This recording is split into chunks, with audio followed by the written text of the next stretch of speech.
Terima kasih teman-teman. Assalamualaikum warahmatullahi wabarakatuh. Senang bisa bergabung di acara Perludem. Terima kasih undangannya Mas Oik, Mbak Ninis. Mbak Ninis nggak tahu di mana.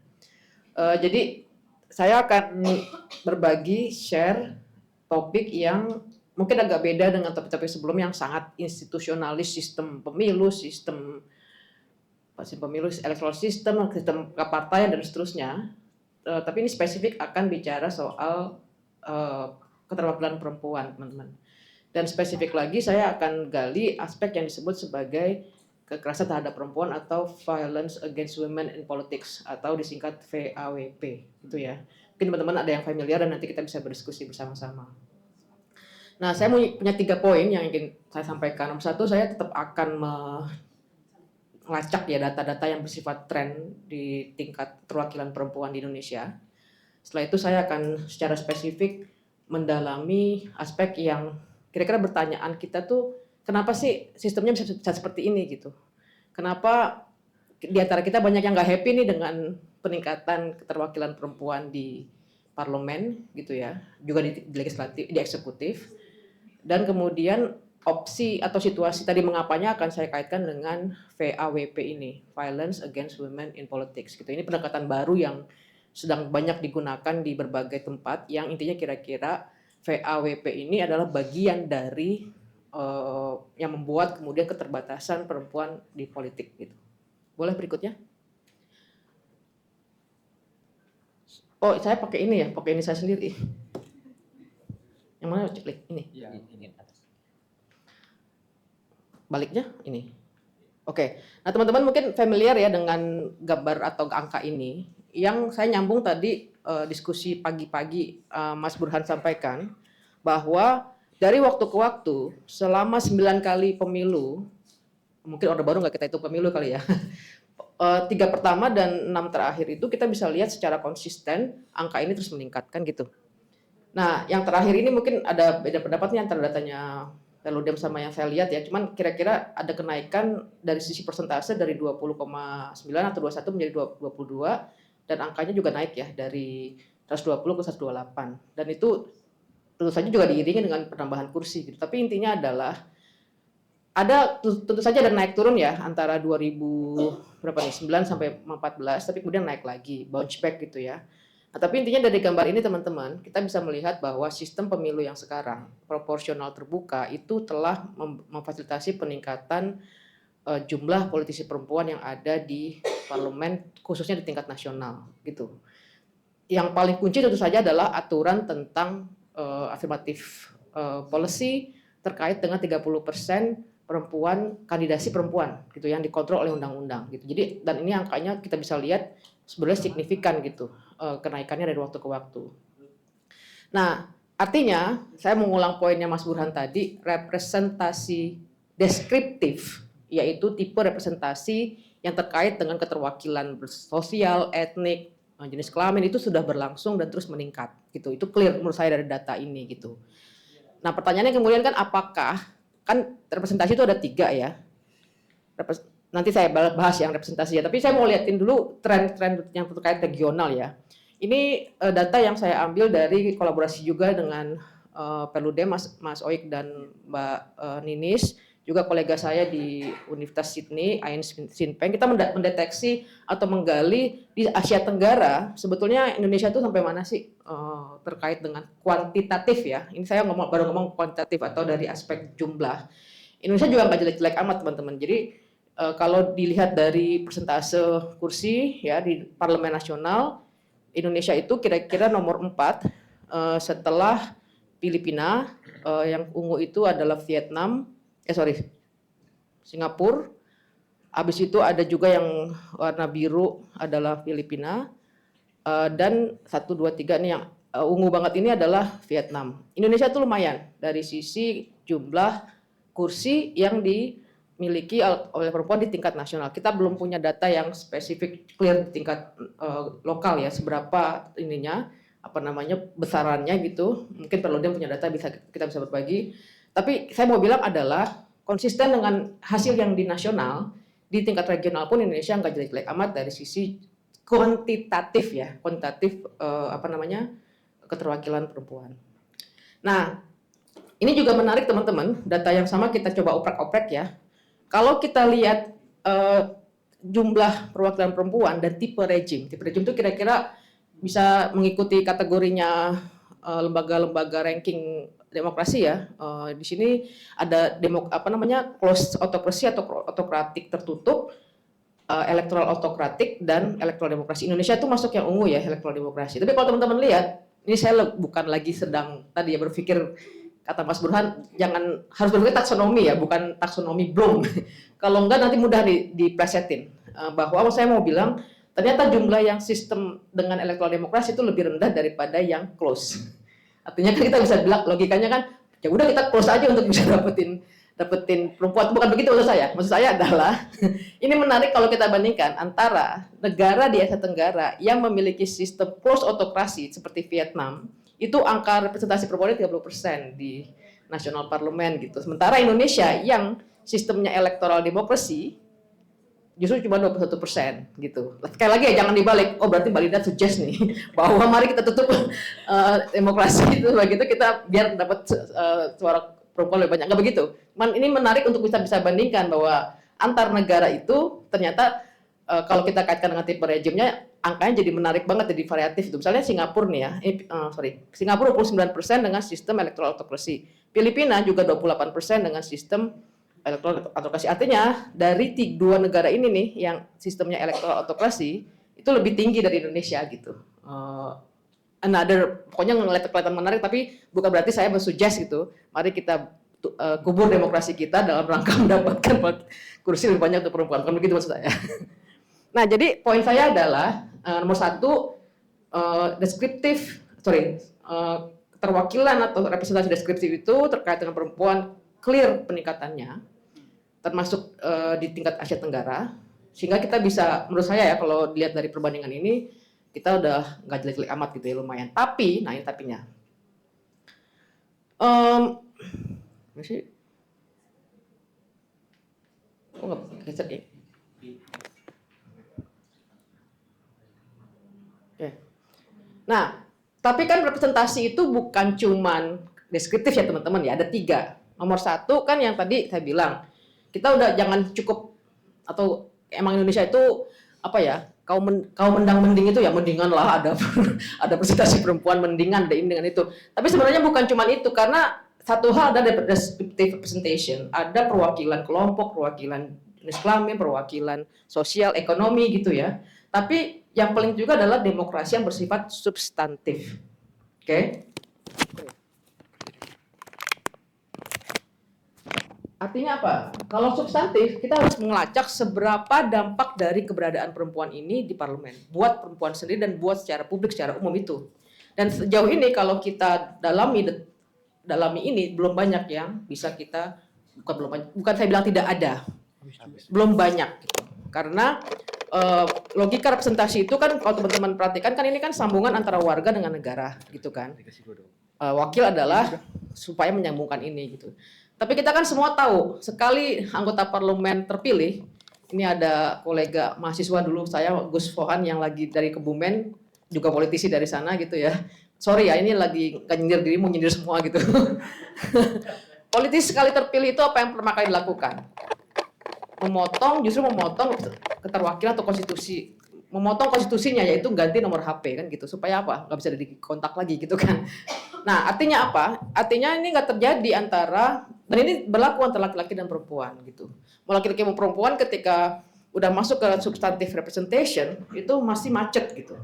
Nah, jadi angka kita yang tadi bagus itu secara kuantitatif itu belum punya makna terkait dengan substantive representation. Nah, ini yang harus kita pikirin, dan ide untuk mendorong electoral reform yang didorong teman-teman Perludem ini perlu juga memikirkan sampai sana. Gimana caranya praktek descriptive representation perempuan ini bisa nembus ke substantive representation. Karena kalau enggak ya cuman descriptive doang, kita nggak cukup kan, kita nggak cukup happy kalau ya udah ada perempuan, oke. Tapi apa dampaknya bagi keseharian, bagi kebijakan, itu yang juga sangat penting perlu kita dalami, dan paling penting adalah seberapa sejauh ini itu udah terjadi gitu. Nah ini kerangka yang bisa kita gunakan untuk melacak itu.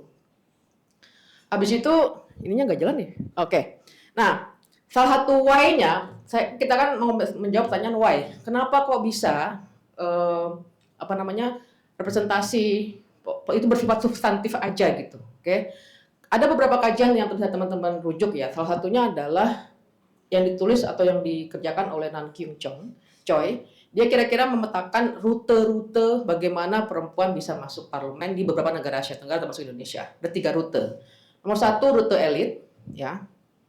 Rute elit. Nomor 2 rute grassroots, jadi kayak aktivis masuk ke parlemen gitu. Dan ketiga rute campuran atau tengah-tengah gitu, ya. Saya akan detailkan lagi ini. Nah, kajian yang tadi saya sebutkan, yang kami lakukan, saya bersama dengan Perludem dan juga kolega dari Sydney, itu punya nama yang berbeda aja. Ada rute berbasis pada jaringan, rute penerobos atau trailblazer, dan rute aktivis. Ini sama-sama mirip-mirip ya. Tapi intinya adalah yang mau saya sampaikan, dari ketiga rute ini, yang dominan di Indonesia itu atau di Asia Tenggara adalah rute elit. Oke, rute elit ini nih yang bikin yang kalau kita cek hampir semua nanti kita lihat ya, siapa sih perempuan yang sebenarnya menduduki atau menjadi bagian dari anggota parlemen itu biasanya istrinya siapa gitu ya, pejabat juga. Jadi rute elit ini yang dominan gitu kan. Pertanyaannya kenapa rute elit yang dominan, kenapa sulit sekali bagi aktivis, misalnya Mbak Lulu di Jatim ya, jebol banget dibandingkan dengan Kafifah, dibandingkan perempuan yang lain. Ini another issue ya, bagaimana sesama perempuan pun saling berkompetisi gara-gara sistem pemilu kita yang memang bikin babak belur atau bikin memang tingkatnya adalah pada kompetisi gitu. Ya mau nggak mau harus kompetisi, mau nggak mau harus bertarung, dan kadang-kadang bertarungnya dengan sesama perempuan. Padahal kadang-kadang kalau di di media sosial misalnya kita bilang women support women, itu nggak berlaku di pemilu ya.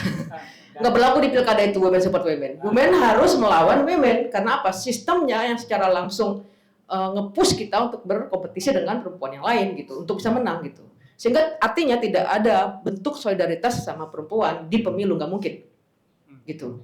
Nah ini kan teman-teman yang institusionalis akan bilang ya pemilu memang begitu, pemilu memang kompetisi gitu. Terus kalian maunya apa? kalau mau solidaritas ya udah arisan aja kan gitu nanti jawabannya. Karena inti dari pemilu adalah kompetisi, inti dari demokrasi adalah kompetisi. Nah pertanyaannya kan, apakah selalu begitu ya? Karena cara perempuan melihat persoalan itu seringkali berbeda gitu. Justru bisa maju karena bersama-sama, solidarity, bukan kompetisi gitu. Nah ini kan jadi ngebongkar secara mendasar kan cara berpikir kompetisi itu yang sangat, kalau dipikir-pikir ini male bias banget ya. Ayo kita berantem gitu ya. Siapa yang menang itu yang jadi pemimpin gitu. Tapi kan kalau perempuan ayo sama-sama bantu dan seterusnya gitu ya. Ini perspektif everyday atau perspektif feminis yang seringkali saya lihat nggak nyambung nih dengan logika kompetisi yang sangat keras dalam pemilu gitu. Nah, tapi pertanyaannya balik lagi ke sini, kenapa rute ini yang dominan ya? Nah, teman-teman bisa lihat ini adalah saya tadi nyuplik-nyuplikin dari beragam sumber yang intinya adalah kebanyakan perempuan yang ada di lembaga perwakilan di tingkat nasional juga maupun lokal adalah keluarga elit atau sering juga disebut sebagai keluarganya oligarki gitu ya. Dan itu banyak banget, itu mungkin bisa jadi turun-temurun ke depan gitu. Nomor 1 misalnya Gerindra, Ibu Himatul Alia, ini yang termuda umur 24 tahun, ini isu lain ya, generasi muda nih. Generasi muda belum tentu juga generasi muda yang nggak punya sensitivitas sama kelas, kita dapatnya adalah tahu sendiri gitu ya. Selain adalah anggota Dewan Termuda 24 tahun, cucunya Bu Mega, anaknya Mbak Puan, ini dari DPR RI, juga istrinya Pak Victor Laiskodat dari NTT, istrinya Pak Menlu Marlin Maesara, dan kita bisa banyak deteksi istrinya, ini istrinya itu dan seterusnya. Ini adalah yang disebut kemudian hasil representasi politik perempuan yang tadi angkanya 22% naik itu. Terus kan kita kan jadi miris. Terus jadi gimana ya? Maksudnya 22% angka memang naik, tapi secara kualitatif enggak gitu kan. Secara kualitatif justru sebetulnya balik lagi tadi ke diskusi kita sejak pagi ya. Ini kok pemilu isinya kemudian jadi dikuasai oleh kelompok yang memiliki angka besar sekali. Angka besar sekali, jadi saya distract dengan 15 menit. Angkanya angka besar sekali, tapi secara kualitatif gimana gitu? Itu kan yang nggak bisa kita lihat, bisa kita deteksi dari gambar ini gitu, ya kan? Dan ini di legislatif nasional, kita bisa punya warna yang sama, punya gambaran yang sama di tingkat lokal. Demikian juga dengan legislatif, eksekutif, ya. Ini data yang mungkin out of date sedikit ya karena 2020, tapi teman-teman bisa lihat bahwa terus terjadi kenaikan para istri yang maju di pilkada. Oke. Dan ini juga saya dan Mas Yos besok akan presentasi ya, saya sedang melakukan yang disebut sebagai tracking dinasti tracking di Indonesia di 2024, tapi kita belum beresin data karena hasil belum muncul ya, hasil pilkada di kabupaten kota yang resmi, sehingga belum bisa kelihatan bagaimana para istri ini angkanya di 2024 gitu. Tapi dugaan kami dia naik gitu ya. Artinya apa nih? Artinya politik representasi yang basisnya deskriptif itu ya, atau pemilu Indonesia yang basisnya kompetisi dan mahal pada akhirnya hanya menghasilkan perempuan yang menjadi bagian dari kelompok elit. Kita belum banyak melihat perempuan biasa, jalur aktivis gitu atau jalur networker yang berhasil maju dan berhasil menduduki posisi-posisi strategis di politik gitu. Ini sangat penting menurut saya ketika kita diskusikan di perlu dia mendorong Indonesia electoral reform, di mana nih titik yang bisa kita kawal supaya mungkin hilang semua rute semuanya bisa kepake itu mungkin nggak panjang gitu ya, tapi setidaknya ada proses-proses di mana upaya untuk mendorong semua jenis perempuan bisa menjadi bagian dari politik elektoral. Setelah itu semua perempuan bisa mendorong politik lebih substantif, itu bisa terjadi gitu ya. Nah, berikutnya adalah yang mau saya sampaikan itu pertanyaannya tadi mengapa. Oke. Teman-teman mesti tahu ya yang mengikuti politik kepartaian, semua partai itu punya sayap atau underbow perempuan. Ya.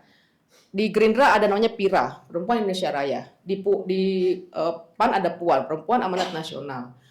Golkar punya kelompok perempuan Partai Golkar KPPG. Nasdem punya Garnita itu apa? Garda Wanita Malahayati Nasdem ya. Jadi tapi nggak ada gunanya ini. Ada kadang-kadang ada tapi antrinya panjang. Saya pernah wawancara dengan caker PDIP yang udah aktif lama sekali, mau masuk ke nomor urut yang cakep, nggak masuk nomor urut lah, masuk ke dalam caleg aja itu panjang antrinya. Apalagi dapat nomor urut yang bagus yang dengan tingkat keterpilihan tinggi. Dia udah malah melintang di underbow perempuannya PDI Perjuangan. Nggak masuk karena siapa? Bukan siapa-siapa gitu. Artinya apa? Ini asal cuman buat mobilisasi, buat senang-senang, buat bikin apa yang nggak terlalu substantif nggak terlalu mendukung terhadap perwakilan substantif gitu ya. Dan pertanyaan lagi kenapa? Satu, balik lagi ke diskusi kita sejak pagi, biaya politik tinggi. Partai sangat pragmatis. Partai akan lebih cenderung milih perempuan yang punya modal, yang bisa modalin sendiri, yang tadi almarhum Pak Cahyokumolo bilang ya senang-senang aja lah partai, yang dia akan berdarah-darah sendiri gitu ya, membuat kemudian orang pengkaderan di tingkat underbow partai itu nggak jalan gitu. Jadi biaya politik tinggi, politik pragmatis gitu ya. Ini tadi yang Mas Burhan sampaikan, tidak ada kaitan antara preferensi pemilih dengan jenis kelamin, nggak ada. Kalau tadi kita lihat datanya ya, dan menurut saya itu sangat confirm dengan isu perempuan dan kajiannya Mbak Delia dan Mbak Huriyah di UI, di Puskapol UI soal representasi tanpa pokoknya kira-kira adalah nggak ada peran atau kontribusi kuat antara sayap organisasi partai yang perempuan dengan keterpilihan gitu. Dan ini lagi-lagi cerita lama gitu ya. Tapi mungkin menjadi relevan kalau kita membicarakan dengan Indonesia Electoral Reform ini adalah misalnya nih, gimana caranya mikirin partai bisa tidak hanya biaya politik tinggi udah jelas ya. Tadi kita udah diskusikan opsi-opsinya, misalnya opsi pemilu yang tidak sekuensial atau pemilu yang tidak hanya yang digabungkan antara tadi sampaikan gabung antara pileg dan pilkada di tingkat daerah. Ada lagi opsi-opsi lain yang didiskusikan ya. Tapi yang juga sangat penting adalah bagaimana internal partai politik ini. Gitu. Masalahnya kan partai politik di kita kan itu urusan saya. Itu internal partai politik adalah wilayah yang tidak bisa dimasuki oleh publik. Itu adalah miliknya partai politik sendiri. Itu menurut saya agak aneh. Gimana ya? Hah? Urusan rumah tangga sendiri. Dianggap tidak boleh ada campur tangan publik. Lah, terus gimana buat ada partai politik konstituennya terus ngapain gitu kan? Tapi ini jadi sangat, menurut saya jadi core kalau kita mau mendorong representasi politik perempuan tanpa menyentuh isu partai politik itu menyulitkan gitu. Tapi kan kemudian balik lagi, apakah itu modelnya berarti undang-undang partai politik atau di undang-undang elektoral? Karena undang-undang elektoral kan jelas kan, afirmatif pencalonan 30%, kan gitu clear. Tapi yang belum kesenggol itu sama sekali adalah di undang-undang partai politik. Nah, seberapa kita bisa menggedor dianggap sebagai dapur, urusannya dapur partai, publik nggak boleh ikut-ikut, apalagi Perludem gitu ya, siapa lo Perludem gitu ya, itu menurut saya yang perlu menjadi poin gitu, apakah bisa didorong. Nah, oke, itu ya clear ya soal presentasi dan opsi-opsi, terutama dalam kaitan dengan partai politik. Yang ingin saya sampaikan kemudian adalah soal VAWP ini. Ya ini saya berbagi aja kajian yang kami lakukan terkait dengan VAWP ini di negara-negara Asia Tenggara yang tadi saya sudah sampaikan. Kami wawancara hampir 50 orang dari Thailand, Indonesia, dan Malaysia. Oke. Yang kita temukan adalah, tapi sebelum itu saya identifikasi dulu atau saya jelaskan dulu. Jadi bentuk, ini adalah definisinya UN Women tahun 2021 yang kira-kira adalah bentuk kekerasan berbasis gender dalam hal bertindakan ancaman fisik, seksual, psikologis yang menghasilkan hambatan perempuan dan partisipasi mewujudkan hak politiknya gitu ya. Nah ini sebenarnya sangat terkait dengan dimensi banyak hal, kultural misalnya. Dimensi kultural itu bisa menunjukkan adalah kultur patriarki yang dominan gitu ya, dan membuat kemudian kayak boleh aja gitu nge-harass perempuan, terutama yang berada di ranah politik gitu ya, dan akibatnya mendiscourage perempuan untuk ke politik. Contoh misalnya sederhana, setiap rapat partai itu selalu malam misalnya. Kalau udah malam, perempuan yang punya urusan rumah tangga, masih punya anak kecil dan nggak berbagi dengan partnernya itu bisa sangat sulit untuk bisa ini. Nah ini yang sebenarnya menarik ya. Politik itu, elektoral itu menurut saya sangat male banget gitu ya, sangat male dominated culture gitu. Yang belum punya mekanisme yang ruang safe gitu ya bagi perempuan untuk bisa juga sama-sama menjadi politisi yang kuat gitu.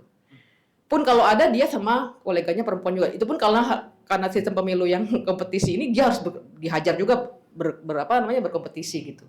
Nah ini yang kemudian kita temukan bahwa VAWP yang dialami perempuan, pemimpin perempuan itu bisa banyak hal, tapi yang paling tinggi adalah hate speech. Di-harass di Instagram, di Facebook, dikirimin DM, dihina-hina, kalau di jalanan di catcalling gitu ya. Jadi yang paling tinggi adalah hate speech.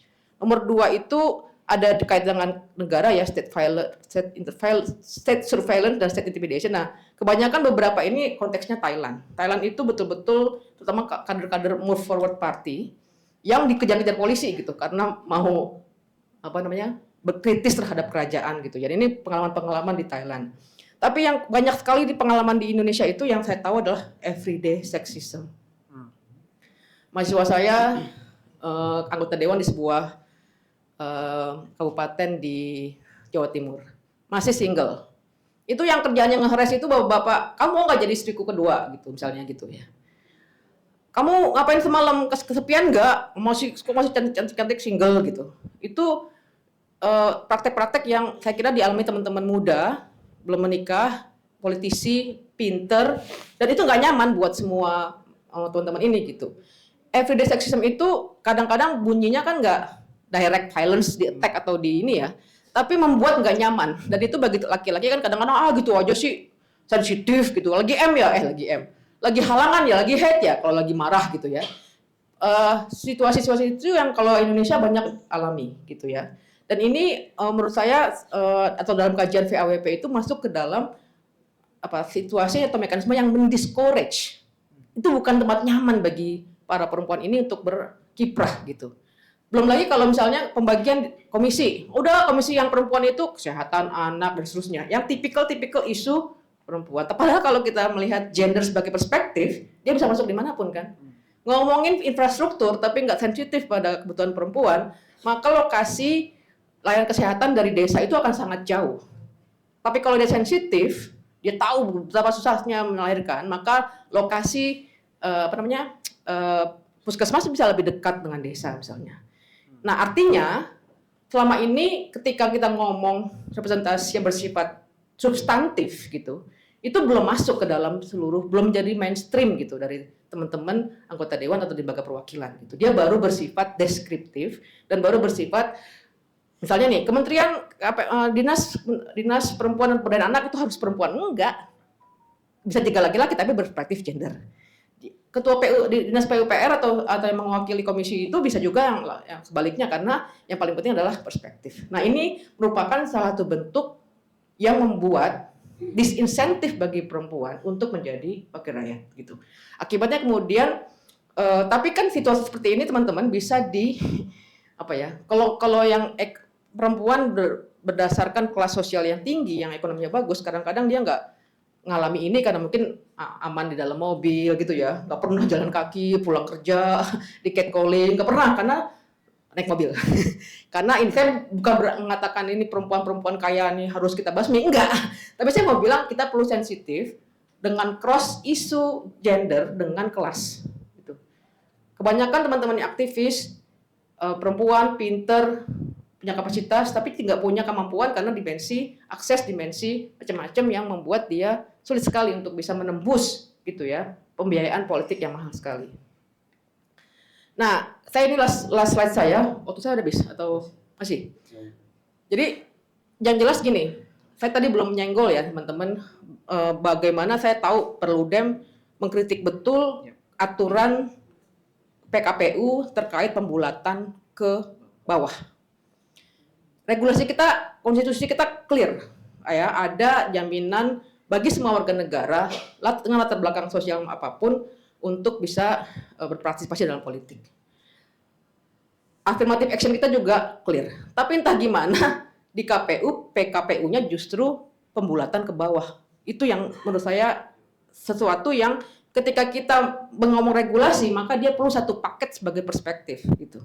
Kalau paketnya dipotong-potong dengan alasan apapun ya, ini yang menurut saya yang perlu kita kritisi. Konsep efisiensi gitu ya, selain soal biaya, tapi juga kadang-kadang itu sangat tidak sensitif pada gender gitu. Ya, efisiensi udah nggak usah ada perempuan bikin ribet nyari susah gitu, itu kan begitu, bikin ribet dan mahal. Nah itu sangat-sangat bertolak belakang dengan prinsip inklusivitas. Gitu. Inklusivitas itu memang harus mahal dan harus butuh extra effort gitu. Tapi kalau misalnya logikanya adalah efisiensi gitu ya, tanpa punya sensitivitas pada efisiensi itu apa maknanya bagi keterwakilan perempuan, itu bisa bahaya banget gitu. Karena semuanya bisa dipukul rata untuk efisiensi. Gak perlu ada yang ribet-ribet nyari-nyari perempuan untuk bisa menjadi melengkapi gitu ya, pelengkap dari keterwakilan perempuan di daftar caleg gitu. Satu itu. Yang kedua, tadi saya bilang, internal partai politik itu terkait perempuan, selain affirmative action, itu juga bisa menembus ke wilayah di mana sayap perempuan, misalnya pendanaan sayap perempuan ditingkatkan di internal partai. Saya nggak tahu seberapa mungkin tuh ya, karena bisa jadi tadi Mas Didi bilang, ya itu kan dapurnya partai, kita nggak bisa masuk gitu. Nah, pertanyaan atau statement dapur partai itu yang menurut saya kita perlu kritisi ya. Dan terakhir itu saya mau bilang bahwa saya echoing ya, saya mengulang lagi teman-teman tadi pagi-pagi sudah sampaikan bahwa salah satu kontribusi dari situasi ini juga menurut saya pemilih atau biaya politik tinggi itu menjadi satu kunci. Gak penting lah perempuan apa laki-laki, yang penting ada diserang di fajar gitu, di pagi hari gitu ya, atau dengan bansos dan seterusnya gitu.